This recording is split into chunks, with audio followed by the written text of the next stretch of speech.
Welcome. This is Anna Thea with the Art of Self-Love and Emotional Empowerment, where I bring you amazing education to empower you as a woman. And again, this is our third video of our 3 sequences of videos about emotions, trapped emotions. And now we're going to be talking about love addiction. So I have Galit here, our amazing Galit, our intuitive healer, our doctor of the future. Hi, Galit. Thanks for being here. Thanks for having me. Yeah, so what we're going to be talking about today is how to overcome love addiction. But you know what, Galit? Women probably don't even know they're love addicts, right? No. Okay, so what exactly is happening to women when they fall in love? Well, we all talk about, the physical and the chemical component of falling in love, that attraction. But what we don't realize is how much is actually happening on a subconscious level. So again, that's why I focus on healing the subconscious, because the physical attraction, the chemical can kind of go away after a while. But it's the subconscious connection that can last years, your entire life even. Oh, If wow. it's clear. So the first thing that happens is we're all connected. We all have these cords, if you will. We're all connected really, but we all have more intense cords with the people that we're closest to. So family members, children, friends, things like that, the ones that are in our immediate circle. Now we create those cords when we fall in love with a partner. The problem is, which is great, it's healthy. These are all healthy cords. The problem is when problems start to arise, or we start to fight, or their wounds come up to the surface, our wounds come up to the surface, this sort of back and forth, or if the relationship becomes abusive, or someone's putting someone down, things like that seem to arise that are quite common. That cord that was created at the beginning that was healthy now becomes unhealthy. And it's really important to note, because even if you break up with the person, and even if you move away and you never see them again, that cord is still there. It's an energetic cord that ties you and connects you to that person. So a lot of times when people break up with someone and they can't stop thinking about them, or the thought of them, something happens to them physically, when they think about that person, oftentimes it's because that cord is still there. And the reason it's unhealthy is because you're actually sharing emotional energy through that cord. So you're picking up some of their negative emotions, they're picking up some of your negative emotions. It's just not healthy anymore. So part of the work that I do is clearing these energetic cords, if you will. And I'm imagining that everybody has this. Everyone has these tugs and pulls. Yeah. Well, we can have unhealthy cords with people that we're still in contact with, that we love. Yeah. Our parents or children. If you get into a fight with someone, or if you've had a falling out with someone and you've made up, some of those cords might have become unhealthy, so we can have them with everybody, but it's very prominent when it's with a love relationship that's gone sour, or that just you break up with someone, or things like that. Well, it's interesting. What? I'm sorry, go ahead. I was just going to say, I see it a lot with abusive relationships. Oh my gosh, yeah. Well, what I want to mention this just because it's just pops so much in when you first started talking about it, is the very first cord that we have, which is physical, is the umbilical cord, to our mother. And so, yes, cording is normal, natural. And it's interesting how you said it starts off healthy. And then I thought of with the healthy, it's like healthy vegetables, fresh vegetables, mildew and sour. Yeah, because it's nurturing, it's food, it's healthy. Yeah, it feeds us until it goes unhealthy. Yeah, amazing. And I don't think people really realize, when you're thinking about someone, maybe they're thinking about you if you're all emotionally tied into somebody. Yeah. Oh, that's the biggest thing, actually, is you're picking up on them thinking about you, or just you thinking about them will spark them thinking about you. Yeah. It's you're always having that connection with them. And it's not good, because it's not allowing you to open up your heart to somebody else, or be completely open to somebody else. Right. And a lot of times when people have had heartbreaks and they haven't cleared those cords, they either find themselves in other bad relationships. They never really find the one that they're truly meant to have that love, that real connection with, because that connection is still tied to the previous relationship. So it's important. Yeah, yeah. And when you work with women, do they realize that this is actually happening to them? Are they aware of this? I mean, they're aware of the emotions and the pull and being stuck, right? They But get that, and they get why do I think about them, and why when someone mentions the name I get all tensed up. They get those kind of reactions, but they don't get that it's a cord. yeah, And again, it only comes up if I ask the body. And yeah, and usually we can just clear it, or we can replace it with a healthy one. So for instance, if it's with a child or a parent that you still have a connection with, I'll make sure it's healthy again and that yeah. it's completely cut. But the other part I wanted to talk about was, so these negative emotions, again, going back to emotions, is they get trapped in our bodies, like we said. So sometimes if we get into a fight with our partners or something like that, we might have some resentment, and it gets trapped somewhere in the body. So let's say you break up with that person and you haven't healed that resentment.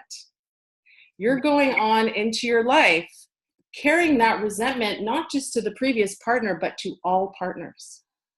It will come up again. So even if you found someone new, even if it's healthy at first, eventually that emotion of resentment will come up. So it's almost like you're reliving the same relationship, which we all know we do until we get the lesson. Right. But it's important to clear the emotional energy behind it so that you can start fresh, so to speak, with someone new. Otherwise, you keep on attracting in the same guy, different face, same guy, different face, or sometimes even worse situations so that it's really up in your face because your soul wants to heal it, right? And that's all the soul cares about. Yeah. So it will still give you the same relationship over and over again until you get it. Different versions of the same. Yeah. Exactly. So that's often why you see women who have been abused keep on going to abusive relationships over and over again, no matter what. And it's because they haven't cleared that emotional energy. So they're attracting abusive men. So that's why it's so important to clear some of that so that you're not an energetic point to somebody like that. Yeah. The other thing I want to talk about is love addiction. Is we have this really what love addiction is. There's something called, Dr. Bradley Nielsen talks about this. It's called an addictive heart energy. And this is part of the body code. And this is sort of the heart's desperation to feel love or to feel joy. And we call it an addictive heart energy because it's from that energy that we create addictions. So some of addictions is drugs, alcohol, the ones that we know of, but then there's addictions to other things like television, going out with friends, even talking on the phone, things like that. Gossiping is an addiction. Wow. The biggest one is love, by far. And so we use love relationships as a way to kind of heal this desperation of love or joy. It's not coming from a healthy place. So that new attachment with that partner is coming from that desperation, not from that healthy level. And that is what a love addiction is. And so we usually hang on to those relationships, even if they're bad, because we're just so desperate to feel that love and that connection. Because we haven't cultivated that love from within ourselves. Exactly. And we believe that they're the source of it. Right. That partner is the source of we'll be incomplete without them. That's our cocktail. Exactly. Right. So we're sort of desperate to hang on without seeing our own worth and being like, no, they're better than this. And there's so many women that are, and men suffer from this as well, but women get stuck in that they don't want to leave a relationship because, well, then what happens also, Galit, is we build, we buy houses together or a business, we have kids, and now all of a sudden we can't get out even if we wanted to, right? Yeah. And we use those as excuses to stay in. And the truth is, if you get yourself out and you clear the emotional energy behind it, you can start fresh and build something better. I was told once that anything you lose in your life, you get back even more. Ooh, I like that. So it's so important to remember that it's okay to lose the material things, the house and whatever else, because when you heal yourself from within, you get it all back anyway, and then some. Oh, that sounds really good. I like that. Well, what do you think is the most common sex and love and intimacy issues that women face today? Yeah, well, I would say the attachment and the addiction are probably the biggest part of why, for some reason, well, it goes back to our ancestors. We're not able to live and survive without a man. So we have that in our DNA. And if we don't clear that, we have this pull that I'm not going to make it. I'm physically not going to survive without a man. So even though logically we don't think that, it's 2018, we're still, excuse me, in that emotional, energetic sort of space but I won't live without them.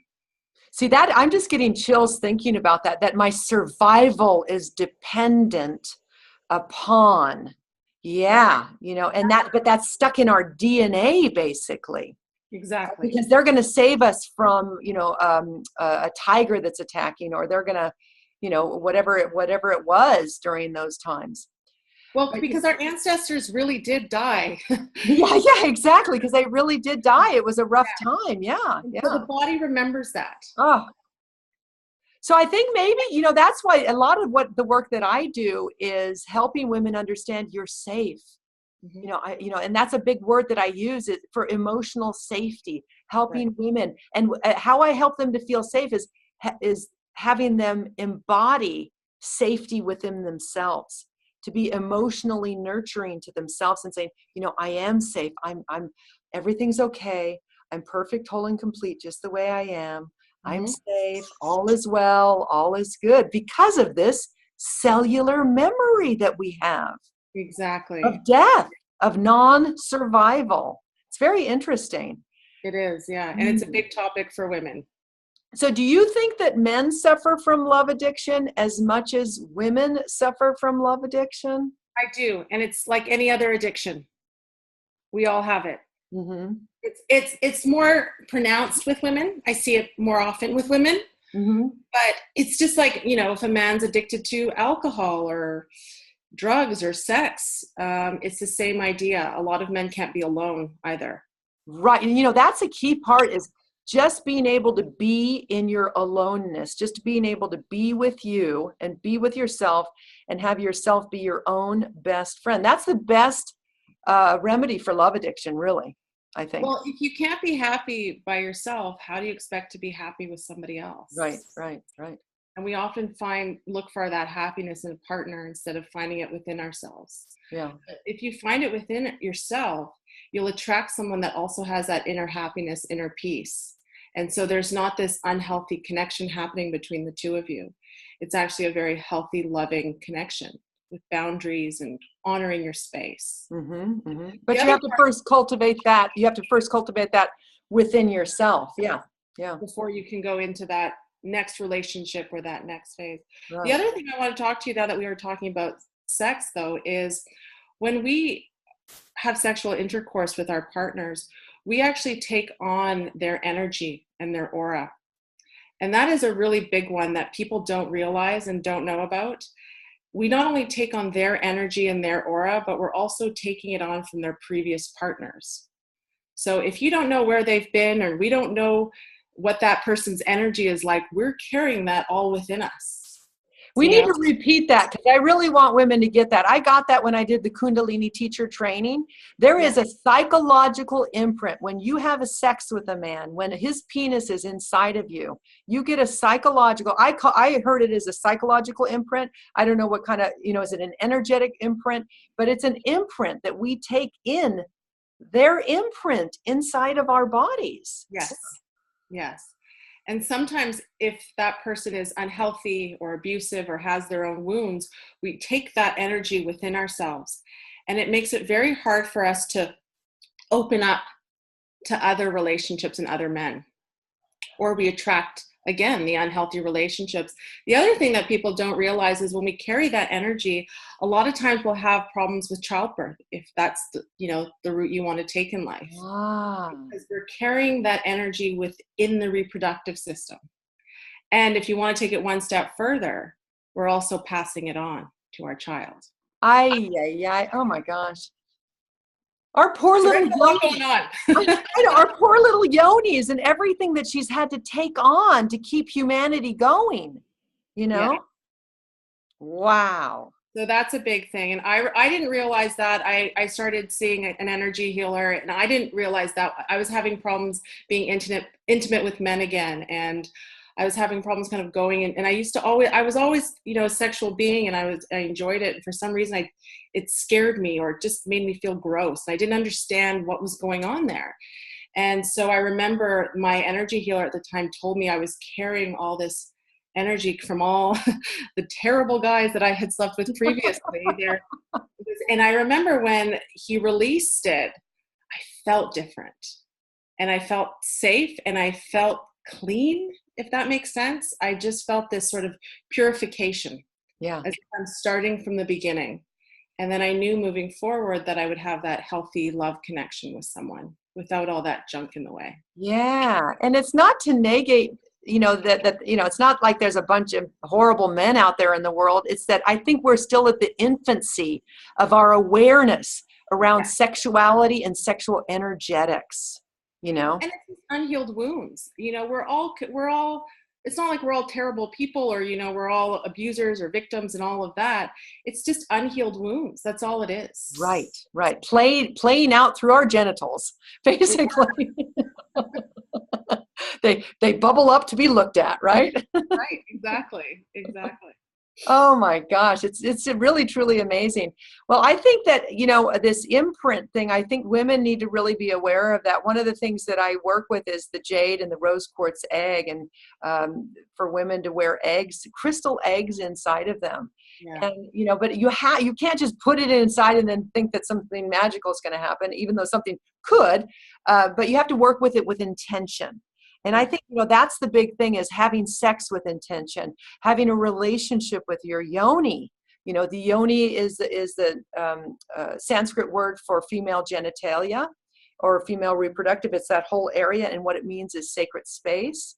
And so having a sacred relationship and an intentional relationship with your yoni and who you actually invite in, because our ancestors have brought in what I call swords, men that have raped and pillaged, impregnated, and abandoned. And not because they were bad men, it was just the nature and the environment and the evolutionary process that we were in.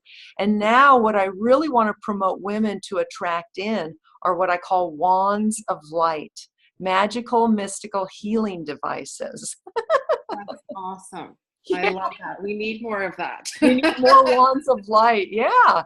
And so that if we got imprinted, could you imagine if we had sex and we actually got imprinted with our full potential?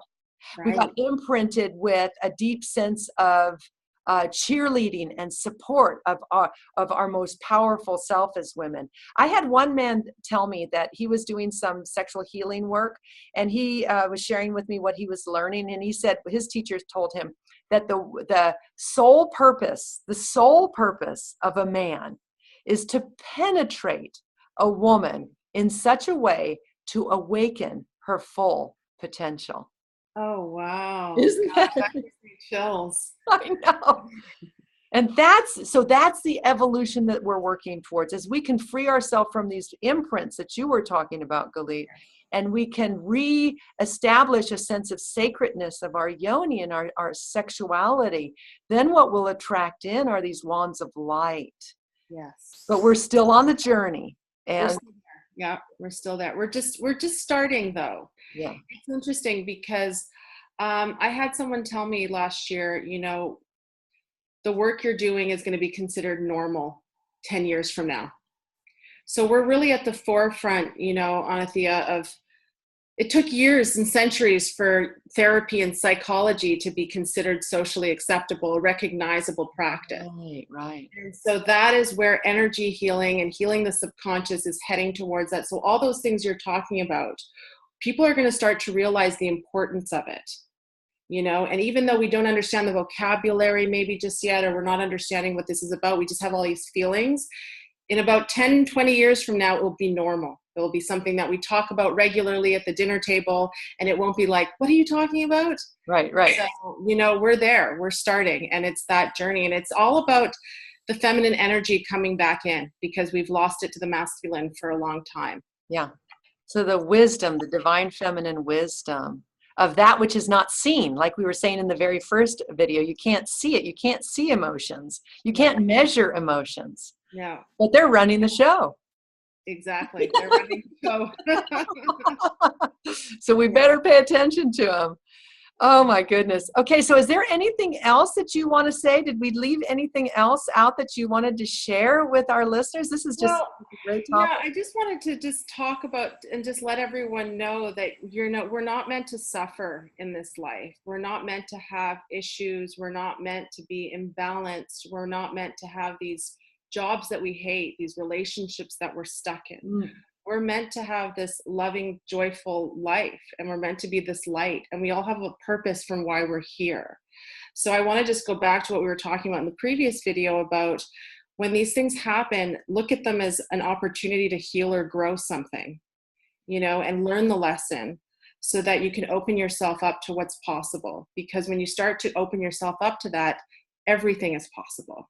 Yeah. And you can live this life that you never expected that you were worth, and it's finding that worthiness and deservedness.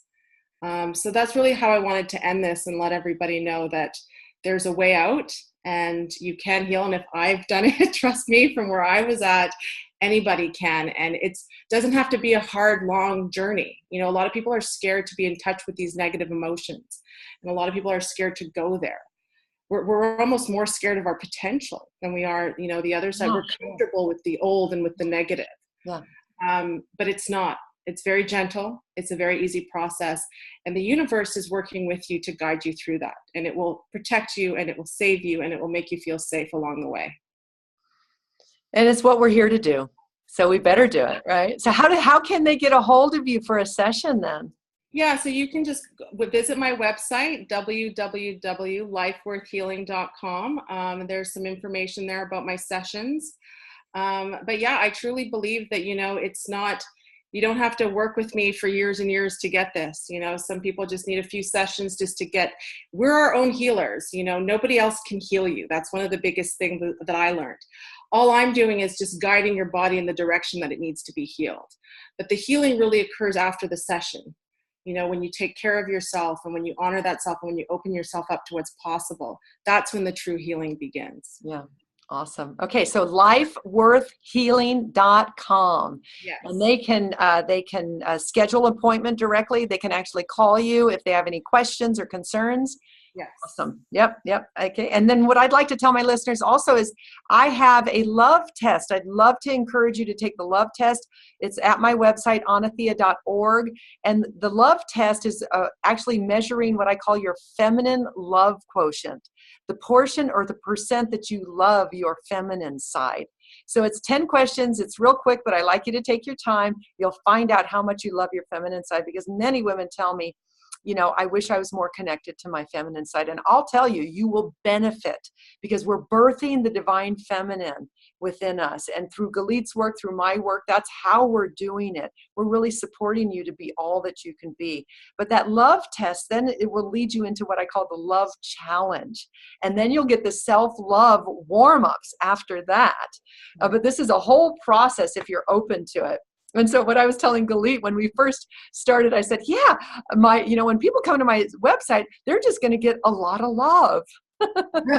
Yeah. And I think that's what women need right now. We need the support. We need the clearing and the healing, and to really fully step into our power as women. And I think what you're doing, Galit, is amazing. Thank you. Like I said in the first video, you are the doctor of the future. And like you said, in 10 years, this is going to be normal. Yeah. Yeah. And thank you for having me. It's been a pleasure talking to you. And I love the work you're doing. Thank you, honey. Well, this was really fun. So we just want to let the listeners know we are brainstorming and bubbling up anything else that we can co-create together to offer more wisdom and information to you. But in the meantime, stay in contact with both of us, and we'll see you in the future. Bye. Thank you. Bye.